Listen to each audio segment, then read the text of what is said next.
വഖഫ് നിയമം എന്താണ്?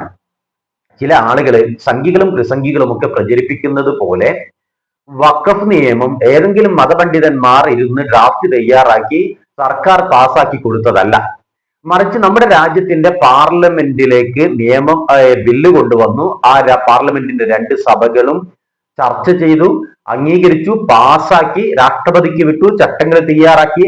അങ്ങനെ ഏതൊരു നിയമവും എങ്ങനെയാണോ പ്രാബല്യത്തിൽ വരുന്നത് അതേ നടപടിക്രമങ്ങളിലൂടെ കടന്നു പോവുകയും പാർലമെന്റ് പാസാക്കുകയും രാഷ്ട്രപതി ഒപ്പുവെക്കുകയും ഒക്കെ ചെയ്താണ് വഖഫ് നിയമം ഉണ്ടായി വന്നത്. അല്ലാതെ ഏതെങ്കിലും ദേശത്തെ 4 പണ്ഡിതന്മാർ ഒരുമിച്ചിരുന്നിട്ട് ഇതാ ഇന്നത് ഞങ്ങൾക്ക് നിയമമാക്കി തരൂ എന്ന് പറയുകയല്ല ചെയ്തത്. അങ്ങനെ ഒരു നിയമവും പ്രാബല്യത്തിൽ കൊണ്ടുവരാൻ കഴിയില്ല. രാജ്യത്ത് ഒരു നിയമം നടപ്പിൽ വരികയും അതിന് വ്യവസ്ഥകൾ ഉണ്ടാവുകയും ചെയ്തതിനു ശേഷം ആ വ്യവസ്ഥകൾക്ക് വിരുദ്ധമായ വിധത്തിലുള്ള രജിസ്ട്രേഷൻ നടന്നാൽ അത് സാധുവാകില്ല എന്നത് രാജ്യത്തെ നിയമമാണ്. ആ നിയമപ്രകാരമാണ് അവിടെയുള്ള ഭൂമി വാങ്ങിയ ആളുകൾക്ക് ആ ഭൂമിക്ക് മേൽ അവകാശങ്ങളില്ല എന്ന് പറയേണ്ടി വരുന്നത്. ഫാറൂഖ് കോളേജ് ഈ ഭൂമി വിൽപ്പനയ്ക്ക് വെക്കുകയും അവിടെയുള്ള കുറെ സാധുക്കൾ അത് വാങ്ങുകയും ചെയ്തു. അതിനുശേഷം ഫാറൂഖ് കോളേജ് എടുത്ത നിലപാട്, ഇവർക്ക് 2 നിലപാടുണ്ട്. ഞാൻ ആദ്യം പറഞ്ഞത് പറവൂർ കോടതിയിൽ അവരെടുത്ത നിലപാടാണ്. ആ നിലപാട് പ്രകാരം പറവൂർ കോടതിയിൽ അവർ നൽകിയ സത്യവാങ്മൂലങ്ങൾ പ്രകാരം ഈ ഭൂമി വഖഫാണ് എന്ന് തന്നെ അവർ പറയുന്നുണ്ട്.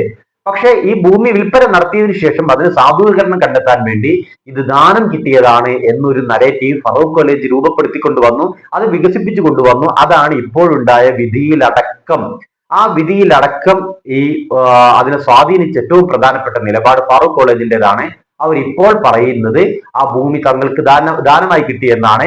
അങ്ങനെ ദാനമായി കിട്ടിയതാണെങ്കിൽ എന്തിനാണ് ഫാറൂഖ് കോളേജിന്റെ മാനേജിംഗ് കമ്മിറ്റി പറവൂർ സബ് കോടതിയിൽ ഈ പറയുന്ന സത്യവാങ്മൂലങ്ങൾ നൽകുകയും അതിൽ വഖഫാണ് എന്ന് രേഖപ്പെടുത്തുകയും ചെയ്തത്? അത് കോടതിയെ തെറ്റിദ്ധരിപ്പിക്കലല്ലേ? കോടതിക്ക് മുമ്പാകെ തെറ്റായ വിവരങ്ങൾ നൽകുന്നത് നിയമപരമായി തന്നെ ശിക്ഷാർഹമായ കാര്യമാണല്ലോ. ഫാറൂഖ് കോളേജ് മാനേജിംഗ് കമ്മിറ്റി എന്തിനാണ് ഈ വാക്ക് മാറിയത്?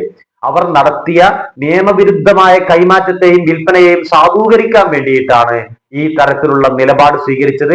ആ നിലപാട് തന്നെയാണ് ഏറ്റവും അപകടകരമായി തീരുകയും മുൻപത്തെ വഖഫ് ഭൂമി കയ്യേറ്റക്കാർക്കും അല്ലെങ്കിൽ വിൽപ്പന പണം കൊടുത്ത് വാങ്ങിയവർക്കുമൊക്കെ വീതിച്ചു നൽകേണ്ടി വരുന്ന സ്ഥിതിവിശേഷത്തിലേക്ക് എത്തിയിട്ടുള്ളത്.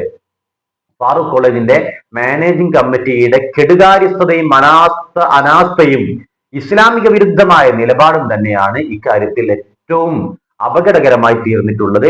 ഫാറൂഖ് കോളേജിന്റെ മാനേജിംഗ് കമ്മിറ്റി ഈ വിഷയത്തിൽ സമുദായത്തോടൊന്നടങ്കം മാപ്പ് പറയാൻ ബാധ്യതപ്പെട്ടിരിക്കുന്നു എന്നുകൂടി സൂചിപ്പിക്കുകയാണ്.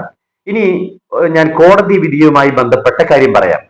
ഇങ്ങനെ പോയാൽ നിയമസഭാ കെട്ടിടമോ താജ്മഹലോ ചെങ്കോട്ടയോ എന്തിന് ഹൈക്കോടതി കെട്ടിടം തന്നെയും വഖഫായി ക്ലെയിം ചെയ്യാൻ വഖഫ് ബോർഡിന് കഴിയുമല്ലോ എന്നൊരു നിരീക്ഷണം കോടതി നടത്തുന്നുണ്ട്. ഏതെങ്കിലും ഒരു ഭൂമിക്ക് മേൽ ആരെങ്കിലും അവകാശവാദം ഉന്നയിക്കുന്നതോടുകൂടി അത് വഖഫ് ഭൂമിയായി മാറുമെന്നാണോ വഖഫ് സ്വത്തായി മാറുമെന്നാണോ കോടതി കരുതിയിട്ടുള്ളത്? എന്താണ് രാജ്യത്തെ നിയമം പറയുന്നത്? ഒരു ഭൂമിയുമായി ബന്ധപ്പെട്ട് തർക്കമുണ്ടാവുകയാണെങ്കിൽ അഥവാ വഖഫ് സ്വത്തായിരുന്ന ഒരു ഭൂമി ആരെങ്കിലും കയ്യേറ്റം നടത്തുകയോ മറ്റോ ചെയ്യുകയാണെങ്കിൽ, അത് ഒരാളുടെ പരാതിയുടെ അടിസ്ഥാനത്തിലാണെങ്കിലും വഖഫ് ബോർഡ് സ്വയം കണ്ടെത്തിയിട്ടാണെങ്കിലും നേരെ പോയി വഖഫായിട്ട് അവർക്ക് ക്ലെയിം ചെയ്യാനോ വഖഫ് സ്വത്തായിട്ട് വഖഫ് ബോർഡിലേക്ക് രജിസ്റ്റർ ചെയ്യാനോ അധികാരമില്ല. പിന്നെ എന്താണ് സംഭവിക്കേണ്ടത്? അവിടെ വഖഫ് ബോർഡ് പരാതി നൽകും. പരാതി നൽകുന്നതിന്റെ അടിസ്ഥാനത്തിൽ സിവിൽ കോടതിയുടെ അധികാരമുള്ള സർവേ കമ്മീഷണർ ഇത് പരിശോധിക്കും. ഈ സർവേ കമ്മീഷണർ മുസ്ലിം ആയിരിക്കണം എന്നൊരു വ്യവസ്ഥയുമില്ല. സർവേ കമ്മീഷണർ ഇത് പരിശോധിക്കുകയും ആ പരിശോധനയുടെ അടിസ്ഥാനത്തിൽ ഇത് കയ്യേറ്റമാണ് എന്ന് കണ്ടെത്തിയാൽ അത് വഖഫ് ബോർഡിന് തിരിച്ചു പിടിക്കാൻ ആവശ്യപ്പെട്ട് ശുപാർശ നൽകുകയും ചെയ്യും. ഈ ശുപാർശയുടെ അടിസ്ഥാനത്തിലാണ് വഖഫ് ബോർഡ് സ്വത്ത് തിരിച്ചു പിടിക്കാൻ തുടങ്ങിയ. അതും സ്വന്തം നിലക്കല്ല ചെയ്യുക, മറിച്ച് വഖഫ് ബോർഡ് സംസ്ഥാന സർക്കാരിന് ഈ ശുപാർശ കൈമാറും. ആ ശുപാർശയുടെ അടിസ്ഥാനത്തിൽ സംസ്ഥാന സർക്കാരാണ് ഗസറ്റിൽ പ്രസിദ്ധപ്പെടുത്തി തുടർ നടപടികളിലേക്ക് പ്രവേശിക്കുന്നത്. ഇനി ഒരാൾക്ക് ഈ വിഷയത്തിൽ എന്തെങ്കിലും അഭിപ്രായ വ്യത്യാസമുണ്ട് എന്ന് വിചാരിക്കുക, അയാൾക്ക് കോടതിയിൽ പോകാനുള്ള അവകാശം നൽകുന്നുണ്ട്. ചില ആളുകൾ പ്രചരിപ്പിക്കുന്നത് ഈ വിഷയവുമായി ബന്ധപ്പെട്ട് കോടതിയെ സമീപിക്കാൻ കഴിയില്ല എന്നൊക്കെയാണ്. നിലവിലുള്ള അഥവാ മോഡി സർക്കാർ കൊണ്ടുവന്ന വഖഫ് ഭേദഗതി നിയമത്തിന് മുമ്പ് തന്നെ കോടതി സമീപിക്കാം. ഈ പറയുന്ന മുനമ്പം കേസ് തന്നെ കോടതിയിലല്ലേ നിലനിൽക്കുന്നത്? അവിടെ വഖഫ് ട്രൈബ്യൂണലിൽ മാത്രമല്ലല്ലോ ആ കേസ് ഉണ്ടായിരുന്നത്. അങ്ങനെ കേസ് ഉണ്ടായിട്ട് ആ കേസ് നടത്തിക്കൊണ്ടു പോകുന്ന എത്രയോ ആളുകളെ ഇപ്പോഴും കാണാൻ കഴിയും. ഒരു കോടതിയെ സമീപിക്കാൻ പാടില്ല എന്നൊന്നും പറയുന്നില്ല. കോടതിയെ സമീപിക്കാം. ഒരാൾ ഒരു ഭൂമി കയ്യേറി അല്ലെങ്കിൽ ഒരു ഭൂമി അവിടെ വീട് വെച്ച് താമസിക്കുന്നു. പിന്നീട് അത് വഖഫ് സ്വത്താണ് എന്ന് തെളിയുന്നു. അതിനുള്ള രേഖകൾ ലഭ്യമാകുന്നു. ആ ലഭ്യമാകുന്ന രേഖകളെ അടിസ്ഥാനമാക്കിയിട്ട് പിറ്റേന്ന് തന്നെ അയാൾ ഒഴിപ്പിച്ചു വിടുകയല്ല ചെയ്യുന്നത്.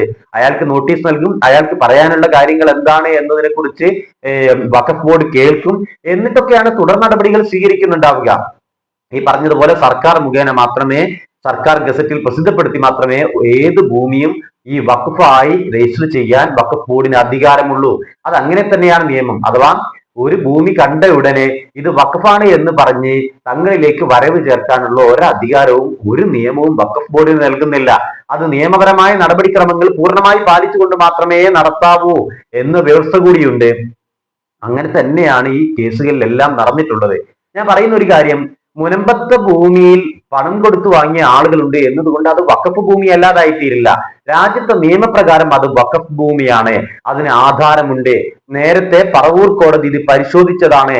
വഖഫിന്റെ എല്ലാ നിയമങ്ങളും പാലിച്ചുകൊണ്ടുള്ള ആധാരമാണിതെന്ന് പറവൂർ കോടതി കണ്ടെത്തുകയും ഹൈക്കോടതി പിന്നീട് അത് ശരിവെക്കുകയും ചെയ്തതാണ്. അങ്ങനെ ശരിവെച്ച ഭൂമിക്ക് മേലാണ് ഇപ്പോൾ ഹൈക്കോടതി വീണ്ടും ഒരു ഇടപെടൽ നടത്തിയിട്ടുള്ളത്. ആ ഇടപെടലിന് കാരണമായി തീരുന്നത് സംസ്ഥാന സർക്കാർ മുനമ്പവുമായി ബന്ധപ്പെട്ട് ജുഡീഷ്യൽ കമ്മീഷനെ വെച്ചു. ആ ജുഡീഷ്യൽ കമ്മീഷൻ നിയമനം അസാധുവാണ് എന്ന് സിംഗിൾ ബെഞ്ച് വിധിച്ചു. ആ വിധിക്കെതിരെ സംസ്ഥാന സർക്കാർ അപ്പീൽ പോയി. ആ അപ്പീലിലാണ് ഹൈക്കോടതി ഇപ്പോൾ ഈ വിധി പ്രസ്താവം നടത്തിയിട്ടുള്ളത്. ഹർജിയിൽ ആവശ്യപ്പെടാത്ത ഒരു വിഷയത്തിൽ വിധി പ്രസ്താവം നടത്താമോ എന്നൊരു നിയമപരമായ ഒരു പ്രശ്നം വേറെ നിൽക്കുന്നുണ്ട്. സുപ്രീം കോടതിയിൽ അതുമായി ബന്ധപ്പെട്ട ഒരു വിധി നിലവിലുണ്ട്. ആ വിധി അനുസരിച്ചിട്ട് ഈ പറയുന്ന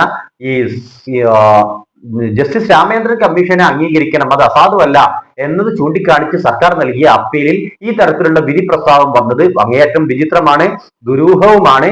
തീർച്ചയായും ഇതിനെതിരെ സംസ്ഥാന വഖഫ് ബോർഡ് മേൽക്കോടതിയെ സമീപിക്കേണ്ടതാണ്. അവിടെയുള്ള താമസക്കാരുടെ പണം കൊടുത്ത് വാങ്ങിയ ആളുകളുടെ സെന്റിമെന്റ്സ് തീർച്ചയായും അത് പ്രധാനമാണ്. അത് പരിഗണിക്കേണ്ടതാണ്. അവർക്ക് അതിനാവശ്യമായ മതിയായ നഷ്ടപരിഹാരം നൽകുക ഉൾപ്പെടെയുള്ള നടപടികളാണ് സ്വീകരിക്കേണ്ടത്. അങ്ങനെയായിരുന്നു സംഭവിക്കേണ്ടിയിരുന്നത്. അവിടെ നിയമപരമായി വാങ്ങിയ ആളുകൾ മാത്രമല്ല, അനധികൃത കയ്യേറ്റങ്ങളും നടന്നിട്ടുണ്ട്. ആ കയ്യേറ്റങ്ങൾ കൂടി ഒഴിപ്പിക്കേണ്ടതുണ്ട്. ഇത് പറയുമ്പോൾ സംസ്ഥാന വഖഫ് ബോർഡിന് പ്രതിസ്ഥാനത്ത് നിർത്താൻ വേണ്ടി ചില ആളുകളൊക്കെ പറയാറുള്ള ഒരു കാര്യം അവിടെയുള്ള ആളുകളെ കുടിയൊഴിപ്പിക്കുന്നു എന്നാണ്. അങ്ങനെയൊന്നും അല്ല സംഭവിച്ചിട്ടുള്ളത്. അവിടെ 600-ലേറെ താമസക്കാർ ഇപ്പോഴുണ്ട്. ഈ താമസക്കാർക്ക് ആർക്കും ഒരു നോട്ടീസും നൽകിയിട്ടില്ല. ആകെ സംഭവിച്ചത് എന്താണ്? അവിടെയുള്ള അനധികൃത കുടിയേറ്റം എന്ന് ആരോപിക്കപ്പെട്ട 12 വലിയ സ്ഥാപനങ്ങൾക്ക്, അവിടെ ബാറും ഹോട്ടലും ഉൾപ്പെടെ പ്രവർത്തിക്കുന്നുണ്ട്, 12 സ്ഥാപനങ്ങൾക്ക് സംസ്ഥാന വഖഫ് ബോർഡ് നോട്ടീസ് നൽകുകയാണ് ചെയ്തത്. നോട്ടീസിൽ എന്താണുള്ളത്? ഈ നിങ്ങൾ അവിടെ സ്ഥാപനം ഉണ്ടാക്കിയത് നിയമവിരുദ്ധമായാണ് എന്ന് പറയുന്നുണ്ട്. അതിന്റെ നിങ്ങളുടെ ഭാഗം വിശദീകരിക്കാൻ ഏതെങ്കിലും രേഖകൾ ഹാജരാക്കാനുണ്ടെങ്കിൽ അത് ഹാജരാക്കണം എന്നാണ് ആവശ്യപ്പെട്ടത്. ആ 12 സ്ഥാപനങ്ങൾക്ക് നോട്ടീസ് നൽകിയതിനെയാണ് ഭീകര പ്രവർത്തനമായി പലരും ആരോപിക്കുകയും അവതരിപ്പിക്കുകയും ചെയ്യുന്നത്. പിന്നീട് അവിടെ റവന്യൂ കരം സ്വീകരിക്കുന്നതുമായി ബന്ധപ്പെട്ട ഹൈക്കോടതിയുടെ വിധിയൊക്കെ ഉണ്ടാകുന്നുണ്ട്. അത് കരം സ്വീകരിക്കാതിരിക്കുന്നതോടുകൂടി തങ്ങൾക്ക് പലതരത്തിലുള്ള നഷ്ടങ്ങൾ ഉണ്ടാകുന്നു എന്നാണ് ഹർജിക്കാർ പറയുകയും ചെയ്യുന്നത്. പക്ഷെ നിയമവിരുദ്ധമായി രാജ്യത്ത് നിലവിലുള്ള ഒരു നിയമം പാർലമെന്റ് പാസ്സാക്കി രാഷ്ട്രപതി ഒപ്പുവെച്ച ഒരു നിയമം, ആ നിയമത്തിലെ വ്യവസ്ഥകളൊന്നും പാലിക്കാതെ ഒരു ഭൂമി വാങ്ങിയാൽ ആ ഭൂമിക്ക് മേൽ തങ്ങൾക്ക് ഉടമാവകാശം നൽകണമെന്ന് എങ്ങനെയാണ് അവകാശപ്പെടുക എന്ന നിയമപരമായ പ്രശ്നം തന്നെയാണ് നിലനിൽക്കുന്നത്. ഈ കേസിൽ 1-ാം പ്രതി ഫാറൂഖ് കോളേജ് ആണ്, 2-ാം പ്രതിയും 3-ാം പ്രതിയും ഫാറൂഖ് കോളേജ് ആണ്. ഫാറൂഖ് കോളേജിന്റെ തെറ്റായ നടപടികളാണ് ഈ പ്രശ്നത്തെ ഇത്രയേറെ സങ്കീർണമാക്കിയിട്ടുള്ളത്. നേരത്തെ പറഞ്ഞത് മാറ്റി പറഞ്ഞ് പുതിയ ന്യായീകരണം ചമച്ചുകൊണ്ടുവന്ന ഫാറൂഖ് കോളേജിന്റെ നിലപാട് തന്നെയാണ് ആത്യന്തികമായി ചോദ്യം ചെയ്യേണ്ടത്. ഒപ്പം തന്നെ വഖഫ് ബോർഡ് ഈ വിഷയത്തിൽ മേൽക്കോടതിയെ സമീപിക്കുകയോ അല്ലെങ്കിൽ ഈ കേസിൽ കക്ഷി ചേർന്നിട്ടുള്ള മറ്റാരെങ്കിലും മേൽക്കോടതിയെ സമീപിക്കുകയോ ചെയ്യേണ്ടതുണ്ട്.